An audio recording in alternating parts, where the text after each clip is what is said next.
नमस्कार दोस्तों।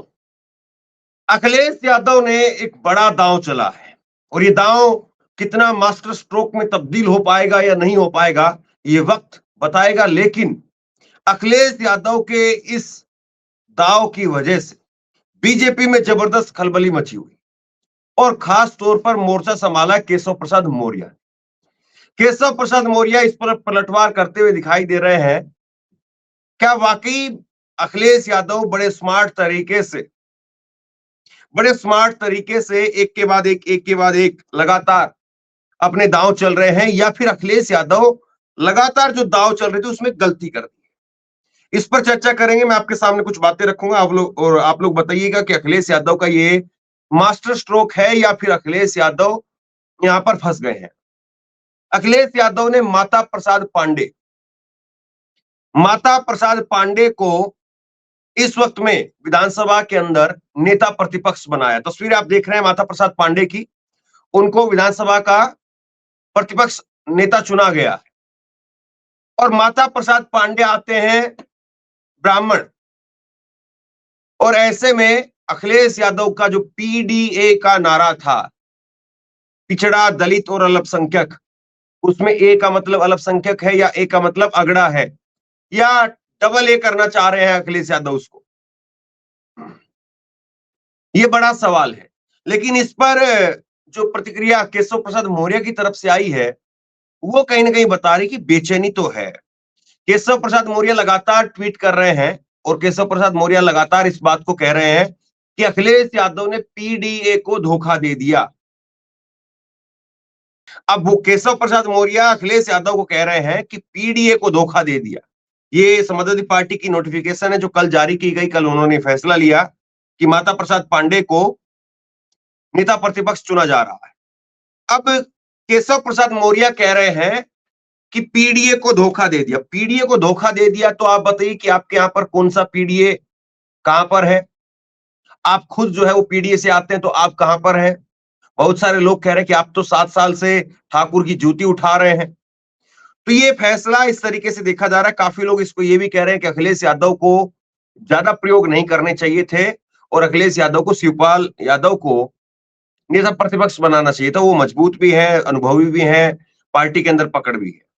अब वक्त बताएगा कि अखिलेश का ये फैसला कितना कारगर साबित होता है।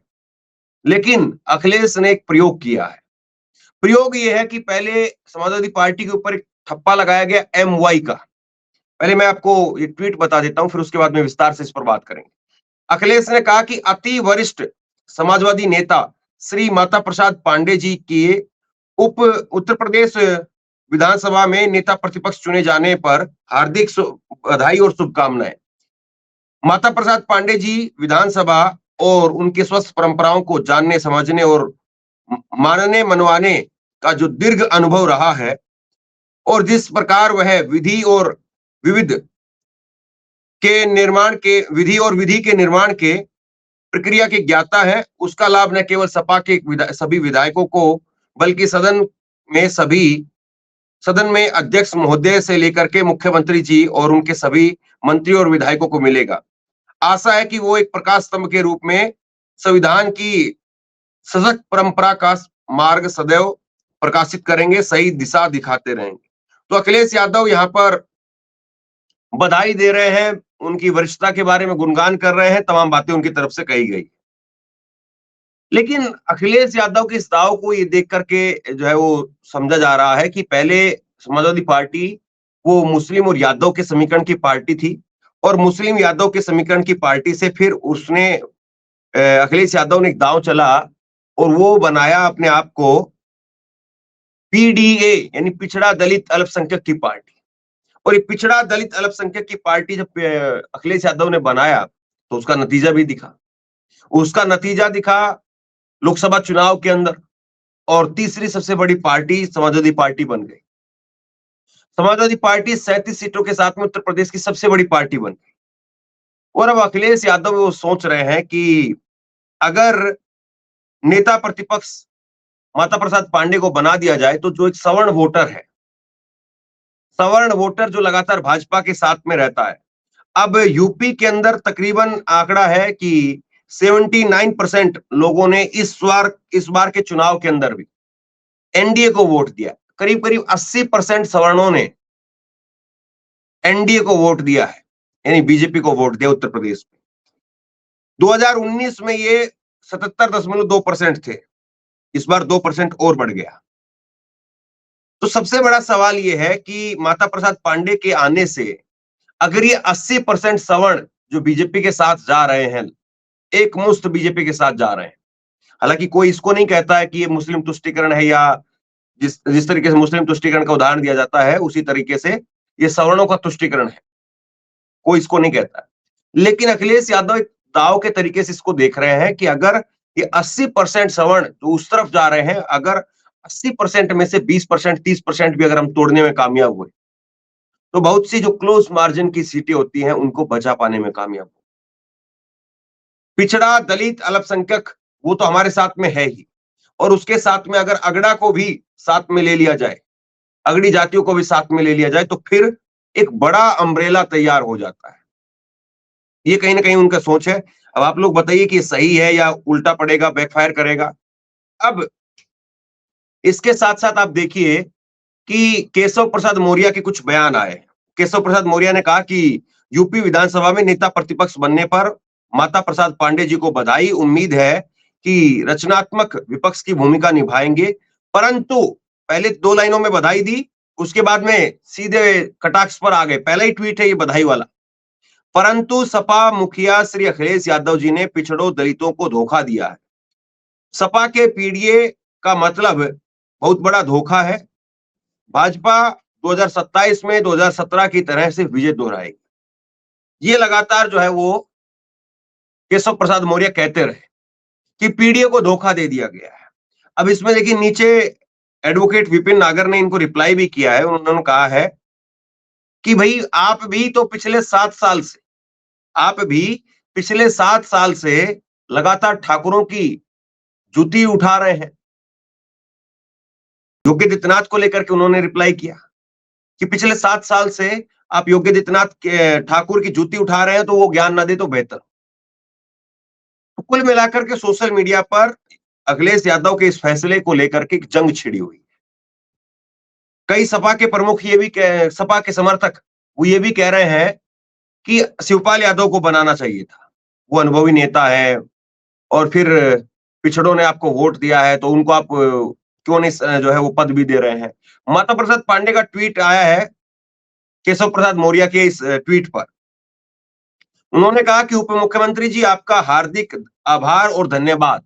पहली लाइन में उन्होंने भी शिष्टाचार निभाया था, इन्होंने भी पहली लाइन में शिष्टाचार निभा दिया, और अगली लाइन में जवाब दिया इन्होंने कहा कि आप घबराइए नहीं, हम पीडीए की लड़ाई लड़ते रहेंगे, सबको हक मिलेगा, आप अपना स्टूल संभाल करके रखिए, क्योंकि वो भी कोई छीनना चाहता है, बाकी मानसून ऑफर अभी भी है। तो स्टूल मंत्री को लेकर के लगातार ट्रोल होते हैं केशव प्रसाद मौर्य, और माता प्रसाद पांडे ने कहा कि आप अपना स्टूल संभाल करके रखिए, क्योंकि वो कोई छीनना चाहता है, बाकी मानसून ऑफर अभी भी है। ये कहा गया माता प्रसाद पांडे की तरफ से। केशव प्रसाद मौर्य जिन्होंने कल ये ट्वीट किया था, आज सुबह सुबह उठते ही एक और ट्वीट कर दिया। समझिए राजनीति में किस तरीके से जो है वो अखिलेश के इस फैसले से घमासान मचा हुआ है। आज सुबह उन्होंने फिर से ट्वीट किया, कांग्रेस के मोहरा सपा बहादुर श्री अखिलेश यादव जी कि नेता प्रतिपक्ष चुनते ही असलियत सामने आ गई। सपा में पीडीए चालीसा पढ़ने वाले पिछड़ों दलितों के समर्थन से चुन करके आए नेताओं में मायूसी है। भाजपा में सबका साथ और सबका विकास समान है। 2017 में 2027 में 17 की को दोहराना है, कमल फिर से खिलाना है।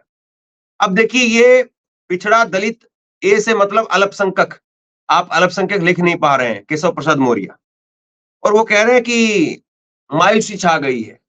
आप तो नाम तक नहीं लिख पा रहे हैं, और आपको कहां किसने क्या दिया। 2017 बार बार आप याद दिला रहे हैं, तो 2017 में तो हेलीकॉप्टर आपको मिला था, प्रदेश अध्यक्ष भी आप थे, लेकिन मुख्यमंत्री की कुर्सी आपको नहीं मिली। मुख्यमंत्री की कुर्सी तो योगी आदित्यनाथ को मिल गई। अब इस पर जो है वो जवाब फिर से आया माता प्रसाद पांडे का। उन्होंने कहा कि मायूसी सिर्फ आप में नजर आ रही है, आप कह नहीं पाते हैं, आपको बहुत पीड़ा है स्टूल पर बैठने की, और मीटिंग में तो आपको स्टूल भी नहीं मिलता है। आप बार-बार शिकायत लेकर के दिल्ली जाते हैं, आपकी सुनवाई नहीं हो रही। तो ये घमासान जो है वो इस वक़्त में मचा हुआ है। माता प्रसाद पांडेय, मैं आपको बता दूं, 2 बार विधानसभा के अध्यक्ष रह चुके हैं, 7 बार के विधायक हैं, वरिष्ठ नेता हैं, और सोशल मीडिया पर उनकी टीम या वो खुद जो भी देख रहे हों, जोरदार तरीके से प्रहार करने में यहां पर लगे हुए हैं। और बीजेपी पर, केशव प्रसाद मौर्य पर जम करके यहां पर प्रहार किया जा रहा है, और ये दिखाने की कोशिश है कि देखिए माता प्रसाद पांडेय जब से अध्यक्ष बने हैं तब से बीजेपी में क्यों बेचैनी है। इन्होंने एक और ट्वीट किया, स्टूल भी नहीं मिला बैठने को, सपने कोई कुर्सी के देखता है, मानसून ऑफर अभी भी है। और आप देखिए कोने के अंदर सर्कल किया हुआ है, 2 फोटो नजर आ रही है, माननीय केशव प्रसाद मौर्य जी की और ब्रजेश पाठक की, जिनको स्टूल नहीं मिला, खड़ा रखा गया। ये भाजपा के तमाम उप मुख्यमंत्रियों की पीछे वाली लाइन है, पहले मुख्यमंत्रियों की लाइन है जिनको कुर्सियां मिली है। तो ये कुल मिलाकर के इस तरह की राजनीति इस वक्त में चरम पर है, और ये राजनीति जो इस वक्त में है, ये अगड़ों में से क्या वाकई सपा का वोट छीन पाएगी? ये एक बड़ा सवाल है, क्योंकि लगातार कई लोग इस बारे में लिख रहे हैं। लगातार कई लोग इस बारे में लिख रहे हैं कि अखिलेश यादव ने जो ये दांव चला है, वो वाकई सही दांव है, और इससे कहीं न कहीं 20-30% भी अगर तोड़ने में कामयाब रहे, 40% भी अगर तोड़ने में कामयाब रहे, 80 में से, यानी अगर 50-50% भी अगर वोट हो जाता है, कि अगड़े आधे इस तरफ आ जाए, आधे उस तरफ चले जाए, या 40-60 का रेशियो भी हो जाता है, क्योंकि अभी 20% सिर्फ है। अगर 20% को बढ़ा करके और 10%, 20% और बढ़ा करके अगर इसको 30-40% कर लिया गया, बड़ा नुकसान कर सकते हैं। लेकिन इसके साथ-साथ एक कहानी ये बताई जा रही है कि मायावती जी का भी एक वक़्त में उभार हुआ, और मायावती जी को लोगों ने सपने दिखाने शुरू कर दिए कि 2009 में वो प्रधानमंत्री बन सकती हैं। 2007 में जब मायावती जीत करके आई, तो लहर थी। ओबामा भी उसी वक़्त में अमेरिका में जीते थे। बड़े-बड़े आर्टिकल लिखे जाने लगे। लोगों ने कहा कि पिछड़ों को, दलितों को उनका हक मिलेगा, और अब दौर बदल गया है, ज़माना बदल गया है, अब पिछड़ों की, दलितों की बात होगी।